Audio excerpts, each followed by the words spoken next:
evening, everybody. And, well, I was going to say welcome to Pop Go the Writers, but it's not Pop Go the Writers. It's not, I guess it's the Dan Wickline show for now. Still haven't come up with a good name for this yet. And since I don't even know if anybody's going to be out there because I forgot to post that I was going to go live tonight, so I figured I'll just jump out here and start talking and see if anybody shows up. How is everybody this evening? If you are signing in, would love to hear from you. Let me know what's going on. Been trying to catch up on a lot of stuff. Got a lot of projects that I'm trying to catch up on. I was trying to get Obsidian Moon off the ground. Trying to get my miniatures painted because I've got my regular guys that I've already painted.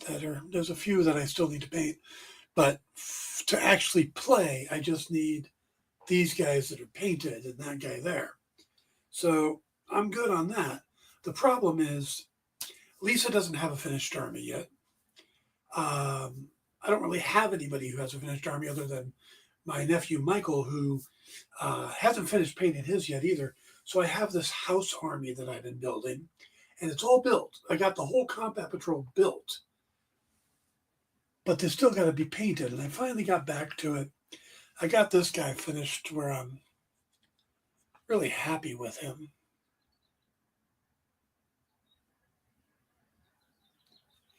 I don't know where it's going to be a good. There we go. So I got him and one of his Space Marine guys. There's a better name for them. But I'm working on the rest of them, and Lisa's painting the little demons that come with them. So we're trying to get those done, but it takes time. So trying to get back into that, trying to get back into the crocheting. But Obsidian Moon is the big thing. I have started. My problem is I'm missing something. Obsidian Moon, for those who don't know, is my cohesive universe of projects, ideas. I want to say novels for now, but if a publisher came along that wanted to do comics, I could absolutely shift gears and do them as comics. It would be weird to do the Fog stuff as comics. I've never done it. But a lot of these projects were originally thought of as comics. Unravel was a comic that was actually picked up by Shadowline and solicited, drawn, covers were done, everything. And we didn't market it right. I didn't market it right. My fault. Because there was the thing that would make it sell, I didn't want to reveal. And I realize now that that's not really, it's the hook that you need to say to get people to buy it. So it was my mistake. And even though we did enough to break even on the first issue, if you know anything about the comic industry, the first issue is usually where you make your money. The second issue is a drop because, you don't have an audience yet. So people are willing to try out a first issue, but not a second, and then they'll come back after the first issue ships. And, by then, if you don't have issue, by then you're on issue 3. And if issue 2 doesn't break even, at least you have no reason to keep going. So the Unravel was a tough one. Bloodlust was a comic I did in the 90s. It's getting a revamp and a rename. Poseidon Wake was originally a comic. I've also written it as a screenplay, as a horror movie, and pitched it around a little bit. Forever Shadow, has always been a TV pilot that I wrote. Unravel has also been a TV pilot, which is kind of an interesting iteration. So there's a done TV pilot for it that was shopped around. So all of those projects kind of blend together along with Lucius Fogg, which was a series of novels. That's, they're out there on Amazon. So, oh, and Brawl. Brawl is interesting because Brawl was an idea for a comic, and then I borrowed part of the concept for the first Fogg novel. And then that's kind of why the idea of Obsidian Moon came about, because it's like, well, I still want to do Brawl and I still want to use that concept, but I used it in Fogg, but I could use it again in a different way and tie it back into the Fogg story, which I wouldn't be able to do, So these things are all interconnected. They're ready to go. My problem is starting the first book. And the first book is called Chaos Game. And I know everything I want to happen in the book. I've got the first 10 chapters laid out. The problem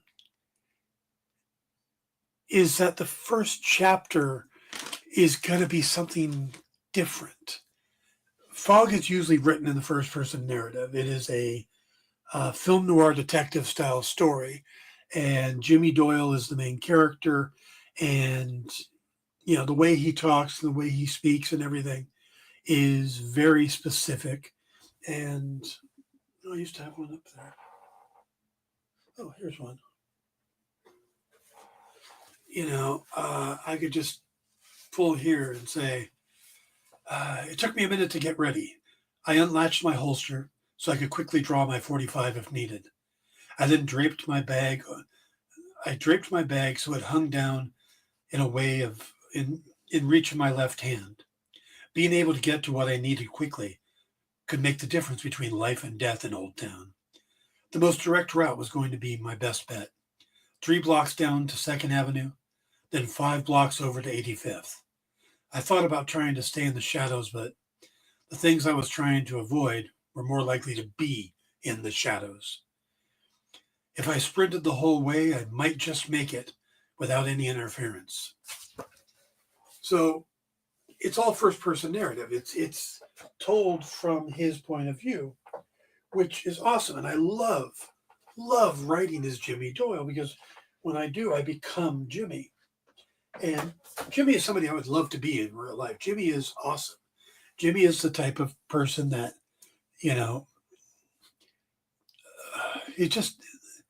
he's one of those characters that I think would really connect with a lot of audiences.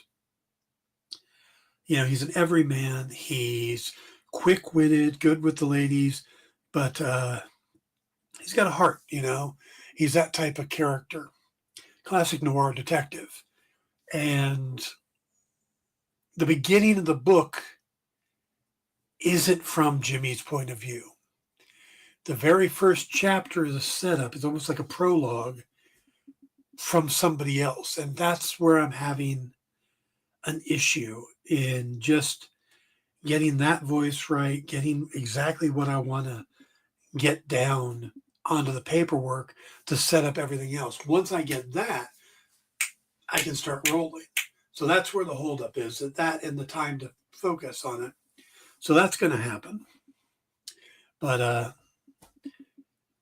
so Obsidian Moon is in the works. I have to get a hold of Jason, let him know what the book's going to be about so he can start working on a cover for Chaos Game.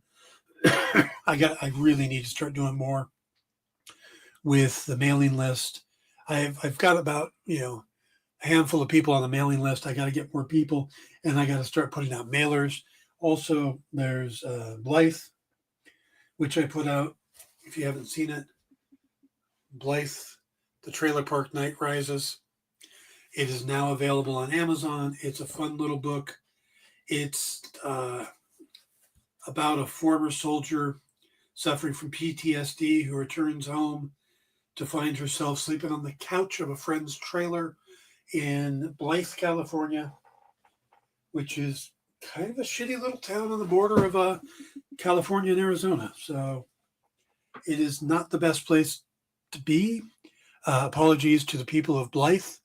I don't mean to pick on your town, but but it's a fun little superhero story or a vigilante story done from a different approach.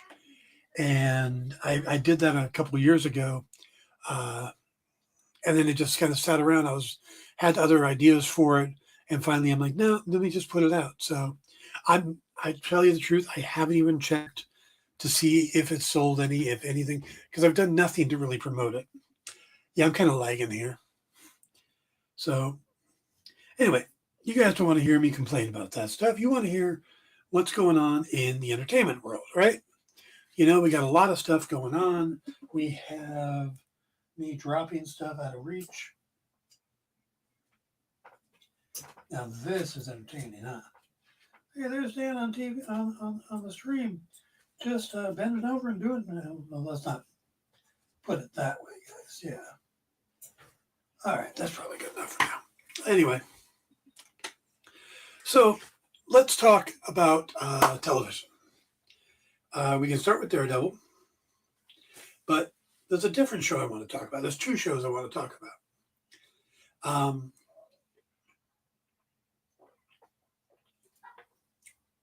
Friday night, Lisa and I started.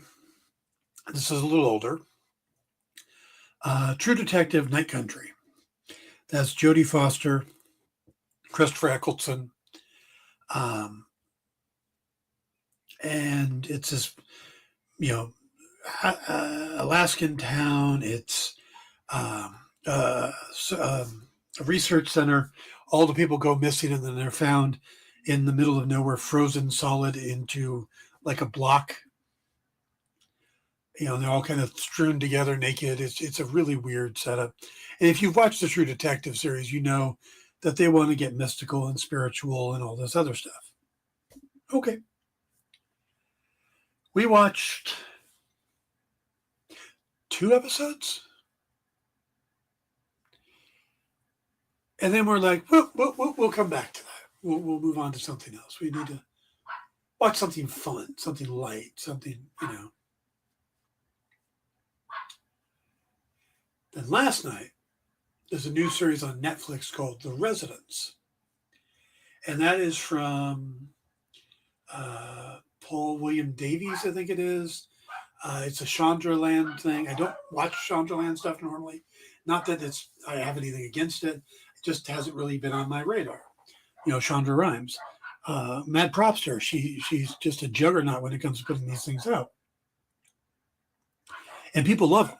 So, but this one caught my eye because it's a murder mystery that takes place in the White House. It's the head usher or the chief usher in the building, in the White House, who's played by Giancarlo Esposito, is killed during the night of a big state dinner with the U.S. trying to repair relations with Australia because of the last administration. So this new administration is trying to repair things, and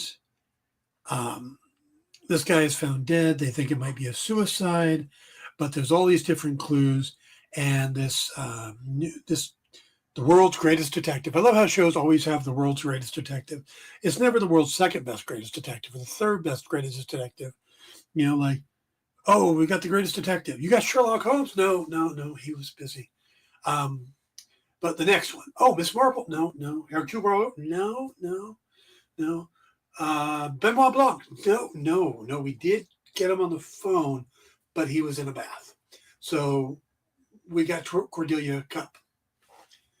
And I think that would have been a great thing. But now this is more of a quirky, almost only murders in the building style murder mystery.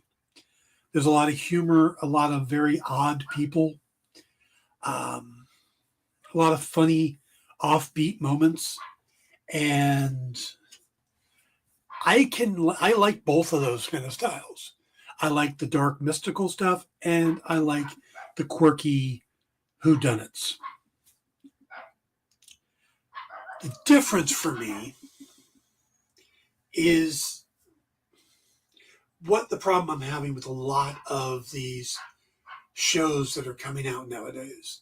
There was another one called The Murder at the End of the World, or I, I get into these shows and they spend so much time in the first episode or two telling us about these people, and they're usually horrible people. You know, they've got this bad relationship and they're this toxic thing going on, and they fight with their ex, and they got alcohol problems and all of this stuff. And I get where it comes from. British detective series like Wire in the Blood or Wallander, stuff like that, has that. But it's usually just the main detective. Nowadays, these shows come on and it's everybody in the show has this deep, dark secret. And you spend an hour that should be spent on setting up the mystery and giving us clues so that we can actually work along with it. And instead, what you get is to really know people you don't want to know. They're not good people. They're not nice people. You don't connect with them. They're just a-holes. And it's like the entire show is filled with a-holes. You know, every once in a while you get one nice person, and then everybody else in the show just kind of, puts them down constantly or shits on them. It's like, so by the end of an episode or two, you're like, I don't care who murdered anybody. I'd like them to come back and get the rest of them. You know, if it's some kind of mystical creature, can it do another round? But then you watch something like The Residents, and they focus on the murder, and they start giving us little informations about the people, but it's done to service the story. You know, do I know that Giancarlo's character of A.B. White? Do I know that both his parents died in a car accident? Yes. Do I know that he never really had a family? These are the things I learned, but I don't learn those things up front. It's not forced at me. I find out about that stuff in like episode 6 of 8. You know, I get to find through interactions and stuff. There's so many people in the show, but they're all given these quirky personalities, and that's all they need. Everything else gets filled in. Jane Curtin's living in the White House. She's the first husband. It's a the president's gay. His first husband or first spouse or whatever they refer to that first man, gentleman. That's it, first gentleman. And his mother, the first gentleman's mother, lives there and hates her son-in-law, the president. Always referred to him as my son's husband, and they're like, "You mean the president?" So she's in there. She's quirky as hell. And Jason Lee is like the next door person, and he's the brother of the president, and he's just, it's like My Name Is Earl all over again, you know.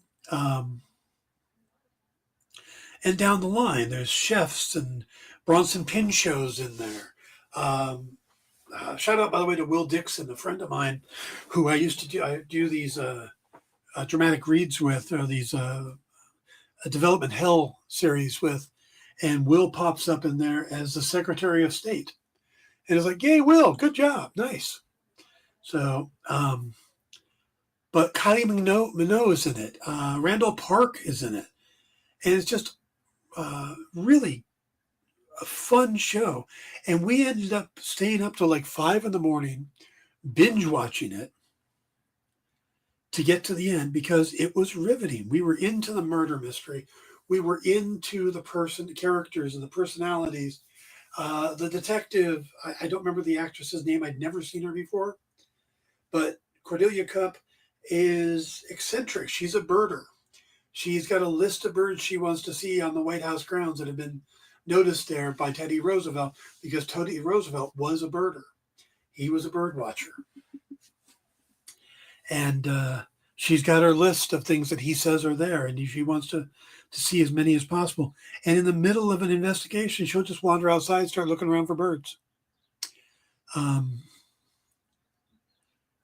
Randall Park's character is just an FBI agent assigned to shadow her, and he's constantly trying to make the investigation something normal, and she's like, "No, I don't have suspects. I have people that are interesting, but I don't have suspects." It's a really clever, well written show. But one of the best gags in it, and I don't feel like I'm spoiling because it's not plot related, but the whole thing takes place in basically mostly one night and then a couple weeks or months later. The night in the White House, the dinner with the Australians, at most state dinners, they'll bring famous people from that country to be part of the guest list. And in this case, Kylie Minogue is invited, Hugh Jackman's invited, stuff like that. Kylie Minogue is in the show. She is singing. She is acting. She's doing a great job. They actually wrote more for her once she was there, and they saw how good she could do. Mind you, she's playing herself, but she's good at it. But they wrote a lot for Hugh Jackman to do. And Jackman's entertaining the guests, and he's teaching everybody to tap dance. And he's meeting people, and people are swooning over him when they meet him. And there's a lot of time for Hugh Jackman. The funny part is Hugh Jackman's not in the show. They reached out to him. They offered him the role of him. And there aren't many people who can say, I was offered a role to play myself and didn't get it. Now, Lewis Black is one of those people. He'll tell you in one of his comedy routines that somebody was better at playing him. But in this case, it wasn't that he didn't get the part. He couldn't do it. His schedule was just too busy, and he couldn't work in the time. But the writer said that he wrote one of the most sweetest apologetic notes he had ever seen. He's like, why are you apologizing? You're Hugh Jackman. You just say, no, I don't have the time. But, just a sweet man. So what they did was they got two guys that look a little like Hugh Jackman. And then they just have him with the back to the camera, to the side. So you never actually see his face.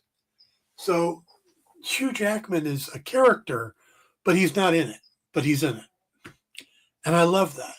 And I hope that if this gets a second season, they carry that forward either with a different actor or they just have Hugh Jackman in the series regularly. And maybe at some point just have him show up. Just finally turn around and go, oh, hey, how you doing? Just something like that. It would be awesome. But so we watched that show. We stayed up till 5 a.m. and absolutely loved it. Just really loved it. It's one of those that you get up, you going, yeah, that is a talented writing room. That is really well acted, planned out. The way and the White House itself, you spend so much time, and it's not the West Wing or the East Wing, it's the residence through the whole thing. So you're like going through all the different rooms and stuff. And this was inspired by a book about the history of the White House, the residence of the White House. So they've got so much cool detail in there and things you might never know about the White House. So you're getting all that and you're seeing how it runs. And it is really so shockingly good that I highly recommend it. But it goes to what I was talking about before. It was like the 0 Day thing that I tried to watch a couple of weeks ago, and I still haven't gotten back to after watching like 4 episodes. You just spend so much time giving each person drama that you forget that you're actually trying to tell a story. And that's what I'm seeing with the Night Country, the True Detective Night Country. And maybe it gets better. Maybe I need to go back and get a couple more episodes. I know Lisa wants to go back and watch it. So we'll have to see. But I got to tell you, having started two new mystery series in the same weekend, back to back nights, and to see them so not just different in tone and stuff, but approach, and this one hooked me and this one didn't.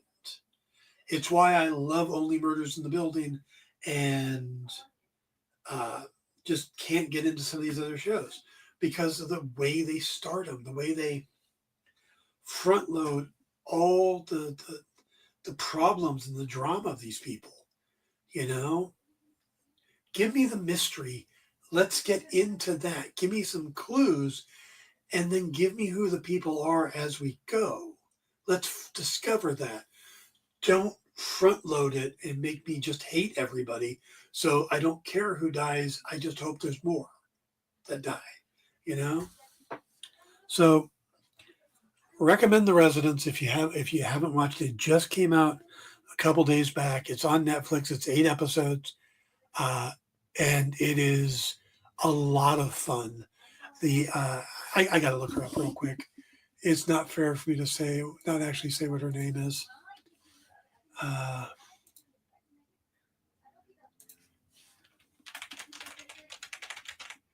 This is where I miss doing the show. Uzu Aduba. Where she comes from before this.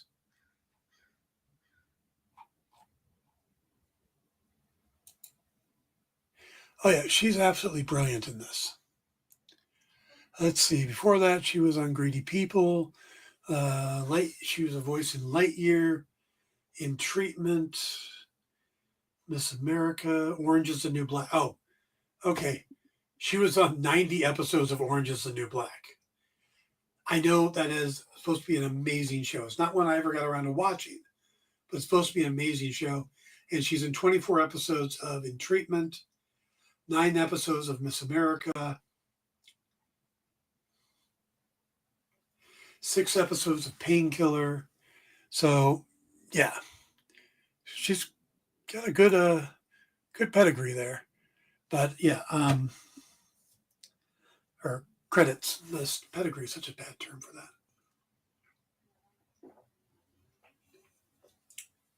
But absolutely love The Residence. All right, so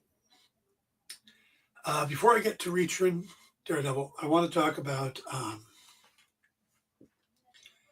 I'm horrible with names today. DC Dark Legion. DC Dark Legion is a new online game. You can play it on your phone, you can play it on your PC. And it's DC Comics, of course. Now, DC hasn't really had a good online game in a while. They had another one for a bit, and I was playing that. And then they just stopped doing it.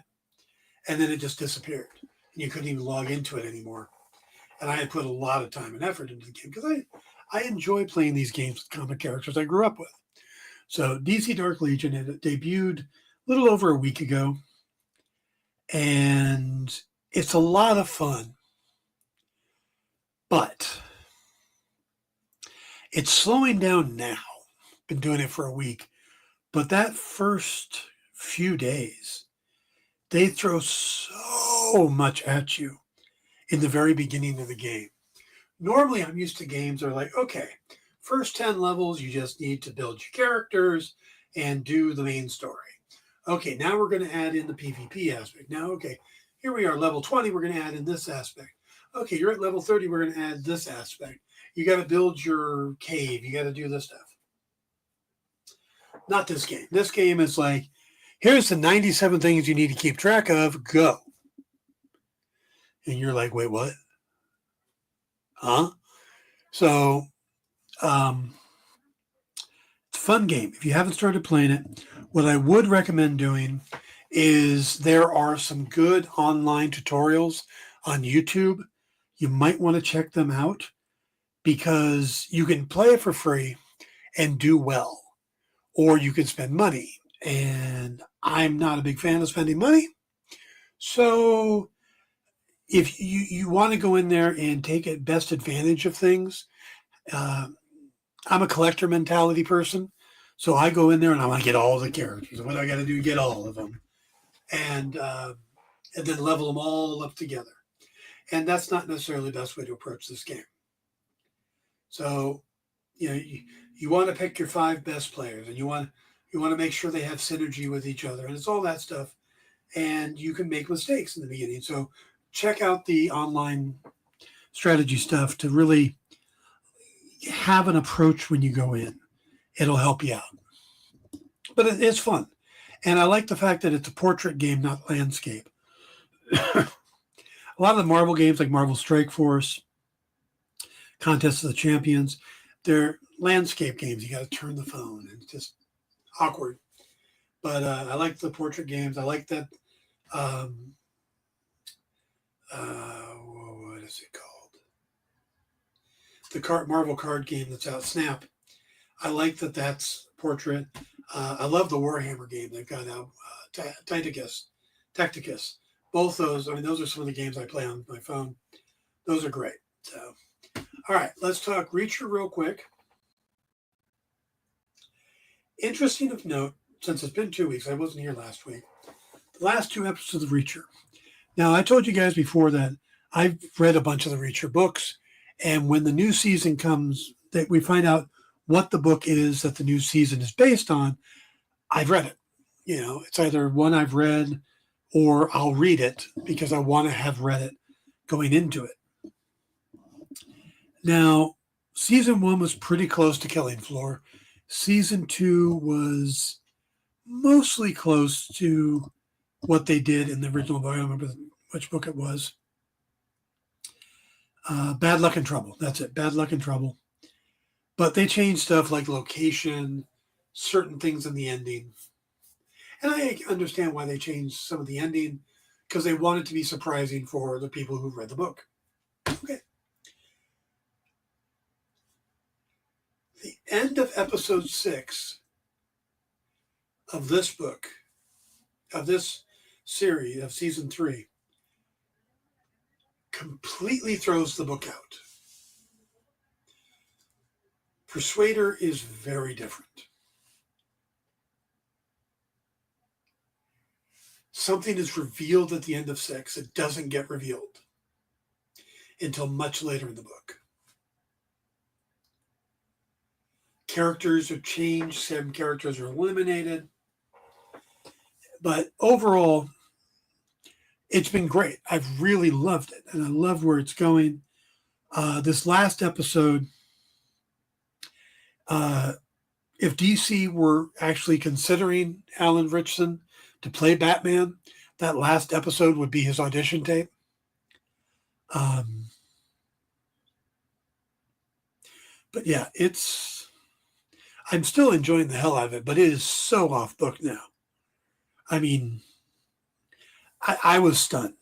It happened. I turned to Lisa and I'm like, she's like, I thought you read this. I'm like, and I'm surprised. What does that tell you? So really loving the new season of Reacher. Also, this feels more like Reacher than the last season did. Season 1 was pretty accurate. Season 2, they lightened him up a little bit. Season 3, they're back to him being this force of nature. And I love it. Love that. So, all right. Let's move on to Daredevil. Okay, I haven't talked to you guys since the White Tiger scene. So let me address that first. And spoilers, I've had the spoiler thing on the whole time, so we're good. If you haven't seen the last 2 episodes,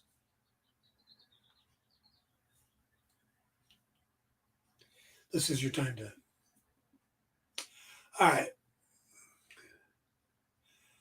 I loved so much about episode 4. Was it 4? 3. Episode 3. There was so many great things about it. The one thing I didn't like, the one thing that I was like, oh man, was at the very ending. There's a moment where, again, I hope you left if you haven't watched it. White Tiger is killed by somebody in a Punisher vest. Don't have a problem with that. Hate that he got killed because I love the character, but I get it. It's the story. Okay. It's also what happens in the comics. Okay. What bothers me is this is a street level vigilante. He's got heightened stuff from his mystic amulet, which he's wearing, and he's hearing screams. He's looking for something, and this character just walks up, puts a gun to the side of his head, and pulls the trigger.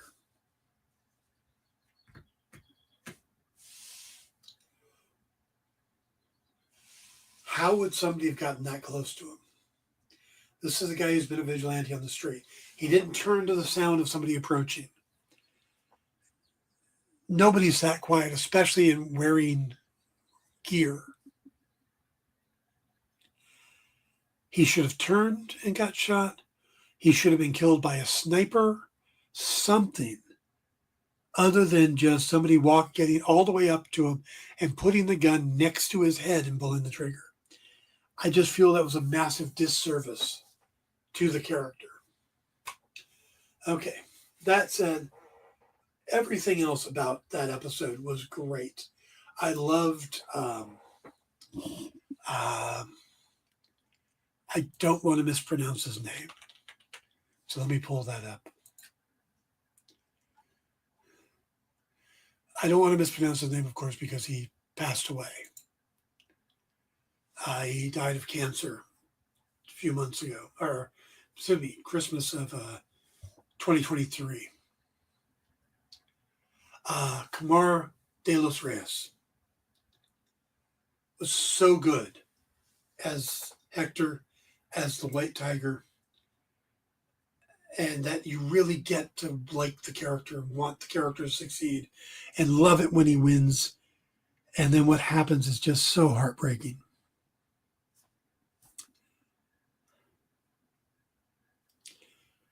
But when you get over that emotional thing, you come into the next episode. And you see Matt trying to process it. You meet his niece, who is probably going to end up being a character in the MCU. You know, real good job acting. But Matt is kind of being Matt. He's kind of processing. He's internalizing all this stuff. And then the scene where John Bernthal returns. The interaction between Frank and Matt.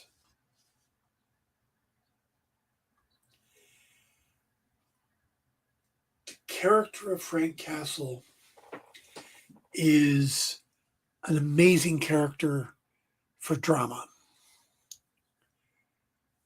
because he just doesn't care.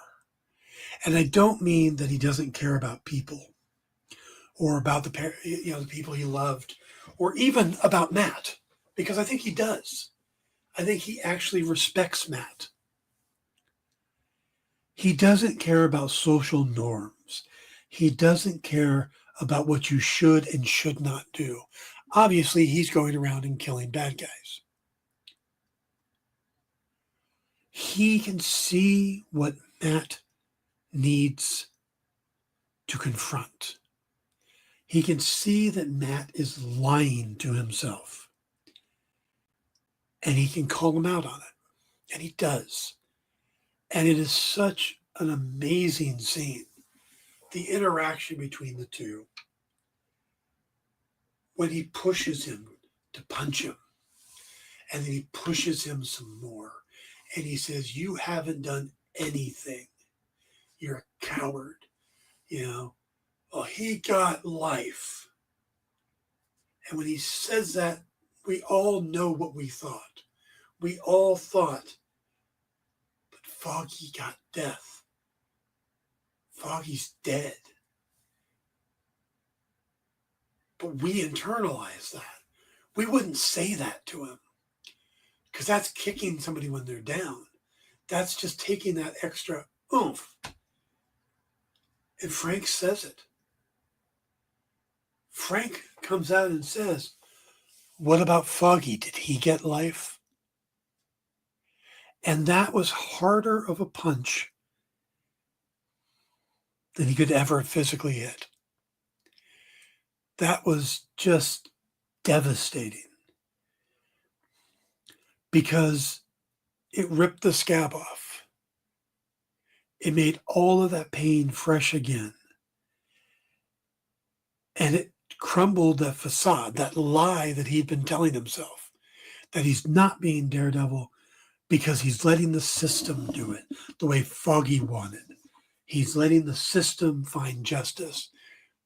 But Bullseye sitting in a penitentiary where you know he's going to get out is not justice for Foggy.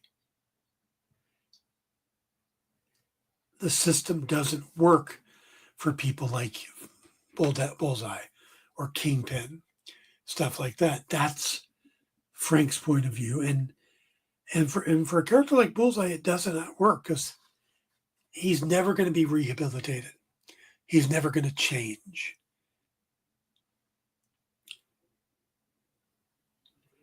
And Matt knows that he already crossed that line. Matt didn't think Bullseye was going to live when he let him or just dropped him off the building. Matt didn't think, oh, I'll just drop him. He'll be unconscious. The cops will take him. He thought he was dead. He allowed him to die, but he didn't. And now he's trying to say, well, yes, I let the system do it. Matt knew what needed to be done, and he did it. Now, is that the right thing? That's a moral question, and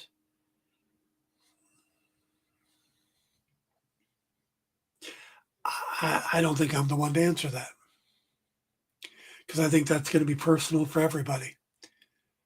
Should someone be killed if they took another life? In the generic, you can easily go, no, you got to rehabilitate him. You got to give him a chance. Taking a life for a life is not an answer. That's in the generic. What if it's somebody you care about? What if it's somebody that means the world to you and they've just killed him and you know they are never going to change? They're just going to take more lives. They did it to hurt you. And they'll do it again.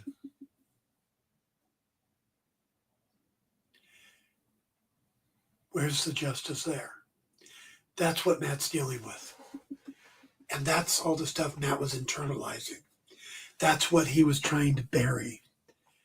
And Frank came along and just drew open the door. Just said, nope, don't lie to yourself, Red. Don't BS either of us. This is what's going on, and you need to deal with it. And you need to deal with him. And he was right. He went there for permission. I think he went there in hopes that maybe Frank would take care of it. Or there's a parallel to cops running around hurting people with Frank's logo to what Bullseye did. And it's a loose parallel, but it's parallel enough that it was getting to Matt. And he wanted Frank to go take care of the cops in kind of a solution to what he didn't do with Bullseye, even though he tried. So, or maybe he thinks Frank should do it because he did try. Don't know. But it was a powerful scene and so well acted. You know, I missed this show. I missed it being off of Netflix all these years. And I love the stuff. I love the Marvel stuff. You know, I've enjoyed most of the series. Moon Knight to me was cool. I liked Miss Marvel and stuff. Yeah, I'm a homer for these things because these are the characters I grew up with. These are the characters I love. And there are bad comics and good comics. And I don't condemn the bad comics. I just move on. You know, loved Hush, the original Hush run from Batman. I'm looking forward to Hush 2. I've already ordered it. And I haven't been getting a lot of comics. But the next writer who came in, I didn't enjoy. So I ended up leaving it.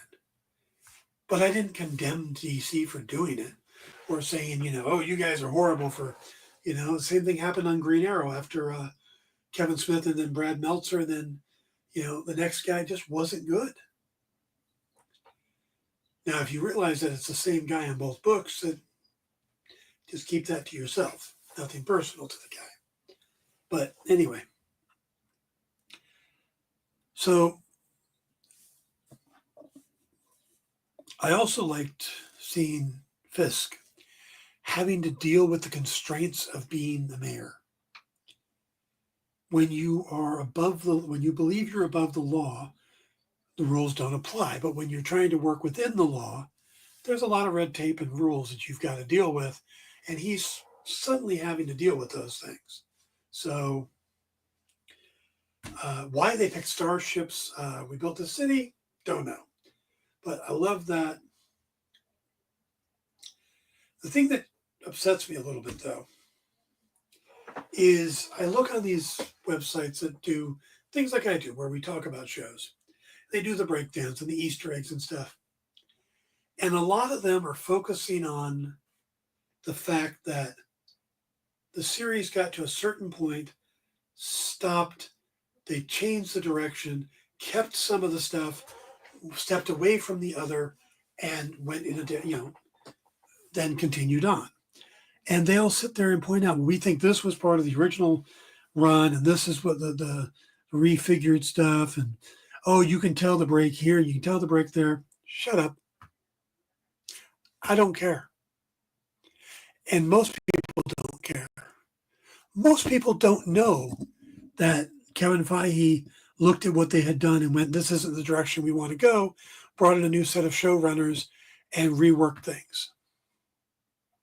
And it's not like you can sit there and say all of what they did before was bad, because the White Tiger story was from the first group. A lot of the stuff we've seen is from the first group.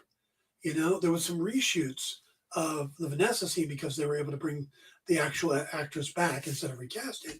Once they did after the strikes and everybody got back to work and stuff like that, they were able to bring her in. But yeah, I don't want that pointed out. I don't care. Is the show good? Am I enjoying it? Hell yeah. Is it Daredevil? The Daredevil I wanted back? Yeah.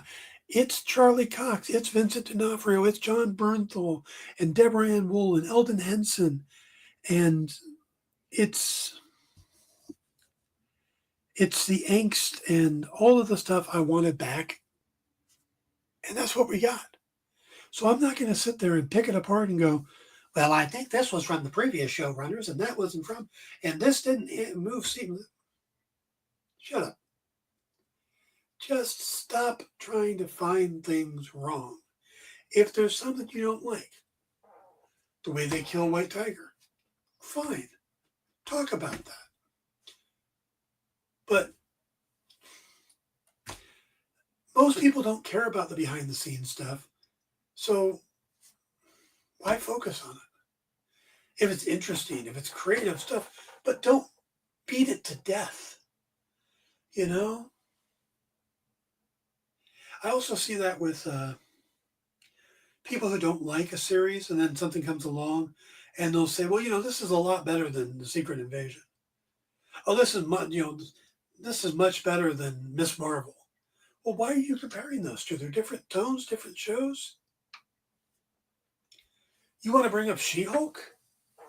Yeah, Daredevil appeared in both, but it's a completely different tone. Even Charlie Cox talks about how it's a different feel. So he played it different.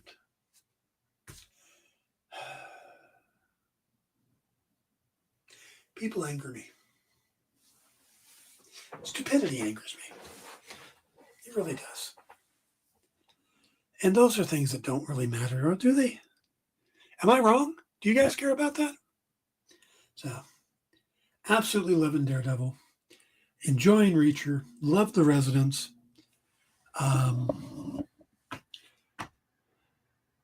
Watching my cooking shows and working. That's what I'm up to. So I think I'm going to wrap it up there, guys. I will be back maybe next week, if not the week after. I'll try to post in advance next time. We shall see. Yeah, we got season finale of Reacher coming up, so I'll definitely try to be back on Sunday. So, but I also got D&D Friday, so I'll have to see how it works out. All right, guys. Have a great week. Keep your head down. Enjoy yourselves. Take care of yourselves. Take a moment for you. Whether it's sitting down and watching a show, reading a book, just sitting in silence, listening to music. Remember to take care of yourself. Be good to yourselves and to the ones around you. Hate's not needed. Hate's bad. Love's good. All right. That's about as greeting card as I want to get.